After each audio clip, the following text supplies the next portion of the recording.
সুন্দরপুর নামটা যেমন সুন্দর, গ্রামটাও ঠিক যেন ছবির মতো সাজানো।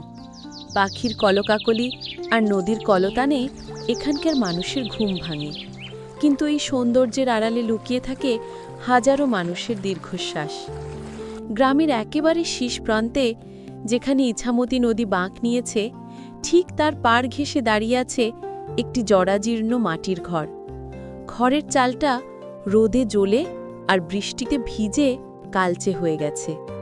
এই ঘরেই থাকে দুটি প্রাণ, পলাশ আর তার ছোট বোন চম্পা। পলাশের বয়স ২২, চম্পা ১৭। বয়সের হিসেবে ওরা তরুণ, কিন্তু জীবনের ভারী ওদের বড় ক্লান্ত দেখায়। ৩ বছর আগে এক কালবৈশাখী ঝড়ের রাতে ওদের বাবা জ্বরে ভুগে মারা যান, আর তার কিছুদিন পরেই শোক সইতে না পেরে মাও চলে যান না ফেরার দেশে। রেখে যান শুধু নদীর পাড়ের এই এক চিলকে জমি, কিছু ফলের গাছ আর এক বুক হাহাকার। ভোর না হতেই পলাশ উঠে পড়ে। বাবা বলে যেতেন, মাটিই মা, মাটিই জীবন। সেই মন্ত্র বুকে নিয়ে পলাশ কোদাল হাতে নেমে পড়ে বাগানে। ওদের ছোট বাগানটায় আম, কাঁঠাল আর কিছু লিচুর গাছ আছে।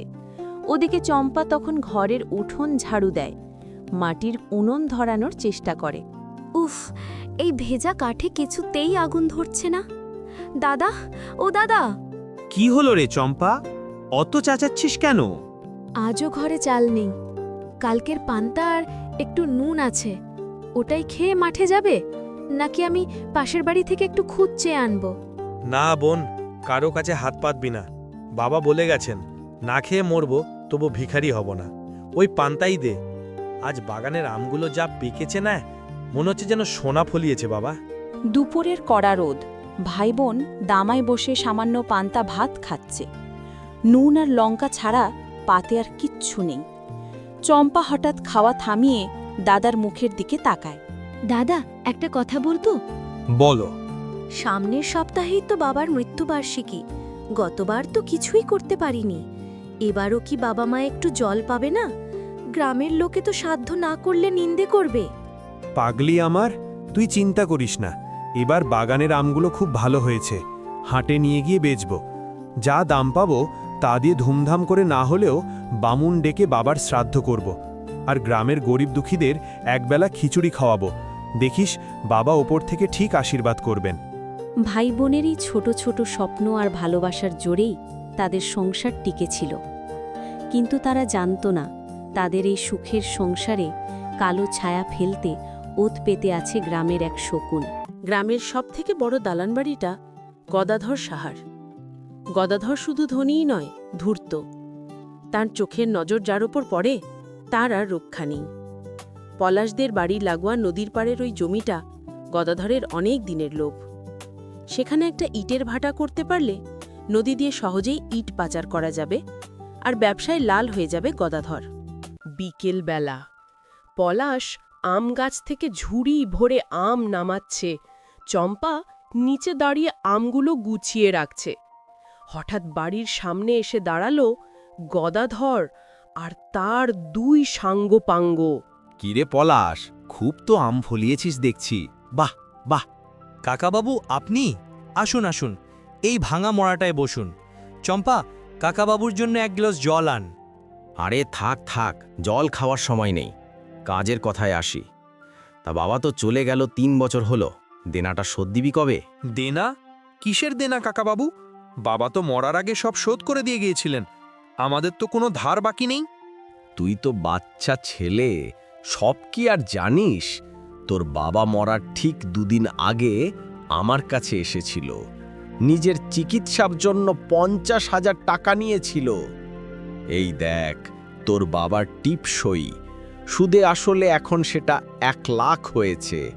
টাকাটা দিবি নাকি জমিটা আমার নামে লিখে দিবি? পলাশের মাথায় যেন আকাশ ভেঙে পড়ল। সে ফ্যাল ফ্যাল করে তাকিয়ে রইল, কিন্তু চম্পা ঘর থেকে জলের গ্লাস হাতে সব শুনছিল। সে ছুটে বেরিয়ে এলো। আপনি মিথ্যে কথা বলছেন। বাবা শেষ ৭ দিন বিছানা থেকেই উঠতে পারেননি। তিনি আপনার বাড়িতে যাবেন কি করে? আর আমাদের চিকিৎসার জন্য তো সরকারি হাসপাতাল থেকে ওষুধ দেওয়া হয়েছিল। চুপ কর বেয়াদব মেয়ে, বড়দের মুখে মুখে তর্ক। দলিল কথা বলে বুঝলি? তোদের আমি ৭ দিন সময় দিলাম, এর মধ্যে টাকা না দিলে বুলডোজার দিয়ে এই ঘরবাড়ি গুড়িয়ে দেব আর তোদের ঘাড় ধাক্কা দিয়ে গ্রাম ছাড়া করব। এভাবে পলাশ আর চম্পার ছোট সংসারে নেমে এলো মহাজন গদাধরের ভয়ঙ্কর ছায়া।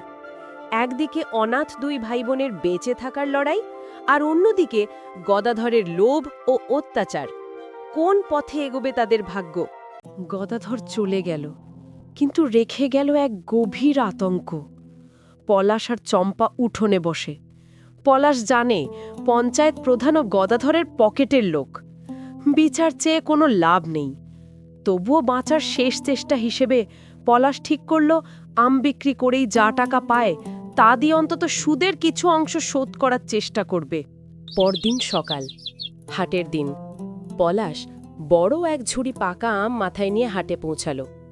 মনে অনেক আশা, কিন্তু সে জানত না গদাধরের ষড়যন্ত্র কত দূর বিস্তৃত। ও দাদা, মিষ্টি আম আছে, ল্যাংড়া, হিমসাগর নিয়ে যান, সস্তায় দেব। ঠিক তখনই গদাধরের প্রধান চামচা বলাই এসে দাঁড়ালো পলাশের সামনে। এই ছোকরা, এখানে দোকান লাগাতে কে বলেছে তোকে? কেন বলাইদা, হাটে তো সবাই বসে, আমি বসলে দোষ কি? যে বাপের ঋণ শোধ করতে পারে না, চোর বাটপারের বংশ, তার জিনিস গ্রামের লোক খাবে না। তোল তোর দোকান। বলাইদা, পায়ে পড়ি, এই আমগুলো না বেচতে পারলে আমার বোনটা না খেয়ে মরবে। মরুগ্গে, তাতে আমায় কি? বলাই সজোরে লাথি মারল পলাশের ঝুড়িতে। পাকা হলুদ আমগুলো ধুলোয় গড়াগড়ি খেতে লাগল। কয়েকটা আম ফেটে রস বেরিয়ে এলো, যেন পলাশের বুকের রক্ত। পুরো হাটের লোক গোল হয়ে দাঁড়িয়ে তামাশা দেখল। কেউ একটা কথা বলল না। ভয়ে সবাই চুপ। পলাশ ভাঙা ঝুড়ি আর ধুলোমাখা শরীর নিয়ে যখন বাড়ি ফিরল, তখন সন্ধে নেমেছে। চম্পা দাদাকে দেখেই বুঝে গেল সব শেষ। দাদা, ও দাদা, ওরা আমগুলো। চম্পা, আমাকে মাফ করে দিস বোন, আমি পারলাম না। কিন্তু একটা কথা মনে রাখিস, আজ রাতে না খেয়ে ঘুমোতে হতে পারে, কিন্তু এই ভিটে আমি ছাড়ব না। এটা আমাদের বাবার স্মৃতি, আমাদের অস্তিত্ব। মরব তবু ওদের জিততে দেব না। 7 দিন প্রায় শেষ হয়ে আসছে।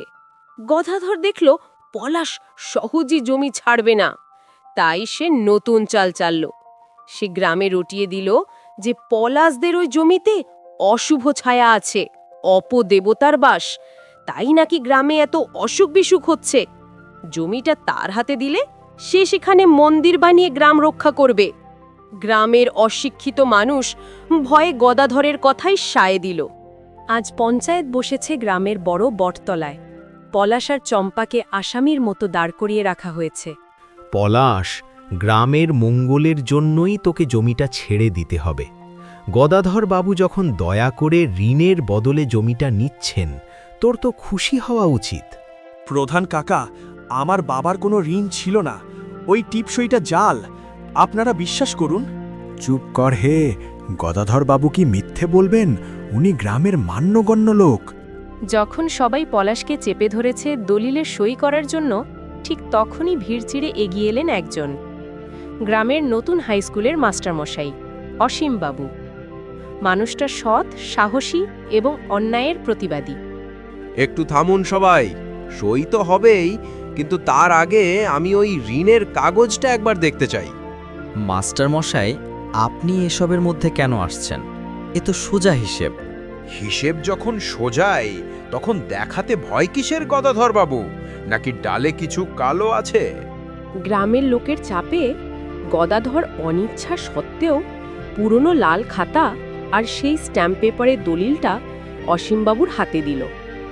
অসীমবাবু কাগজটা হাতে নিলেন, ঠিক করে খুব মন দিয়ে তারিখগুলো দেখলেন। তারপর ঠোঁটের কোণে একটা বাঁকা হাসি ফুটে উঠল। গদাধর বাবু, আপনি তো অনেক বড় ব্যবসায়ী, কিন্তু জালিয়াত হিসেবে আপনি যে এত কাঁচা তা জানা ছিল না। কি বলতে চান আপনি? মুখ সামলে কথা বলুন। গ্রামবাসী, আপনারা সবাই স্বাক্ষর না হতে পারেন, কিন্তু অন্ধ তো নন। ভালো করে শুনুন, পলাশের বাবা মারা গেছেন 15ই বৈশাখ, ডেথ সার্টিফিকেটে তাই লেখা আছে। আর গদাধর বাবু যে স্ট্যাম্প পেপারে টিপসই দেখাচ্ছেন, সেই স্ট্যাম্প পেপার কেনা হয়েছে ট্রেজারি থেকে 20শে বৈশাখ।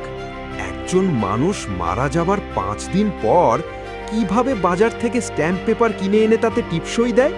উত্তর দিন গদাধর বাবু। মুহূর্তের মধ্যে সভার বাতাস ঘুরে গেল। গদাধরের মুখ ভয়ে সাদা হয়ে গেল। সে ঘামতে শুরু করলো। গ্রামের যে যুবকরা এতক্ষণ চুপ ছিল তারা এবার গর্জে উঠল। শয়তান, এতদিন ধরে আমাদের বোকা বানাচ্ছিস, আজ তোকে ছাড়বো না। আমার মরা বাবার নামে মিথ্যে কলঙ্ক দেওয়ার বিচার চাই আমি। শান্ত হন সবাই। গদাধরবাবু, মাস্টার মশাই যা বলছেন তা কি সত্যি? গদাধর কোনো উত্তর দিতে পারল না। মাথা নিচু করে দাঁড়িয়ে রইল। প্রমাণ এতই স্পষ্ট যে অস্বীকার করার উপায় নেই। পঞ্চায়েত রায় দিল, গদাধরকে সবার সামনে নাকে খত দিতে হবে। পলাশদের কোনো টাকা তো দিতেই হবে না, বরং হাটে পলাশের আম নষ্ট করার জন্য এবং মানসিক নির্যাতনের জন্য গদাধরকে উল্টে 50,000 টাকা ক্ষতিপূরণ দিতে হবে। গদাধর কাচুমাচু মুখে পলাশ আর চম্পার সামনে এসে হাত জোড় করল। যে অহংকার তার ছিল তা মাটির সাথে মিশে গেল। আমায় মাফ করে দে বাবা, আমি লোভের বশে অন্ধ হয়ে গিয়েছিলাম। দেখেছিস পলাশ, সত্যের পথ কঠিন হতে পারে, অনেক বাধা আসতে পারে, কিন্তু দিন শেষে জয় সত্যেরই হয়। শিক্ষিত না হলে মানুষ তোকে ঠকাবে, তাই চম্পাকে স্কুলে ভর্তি করবি, আমি দায়িত্ব নিলাম।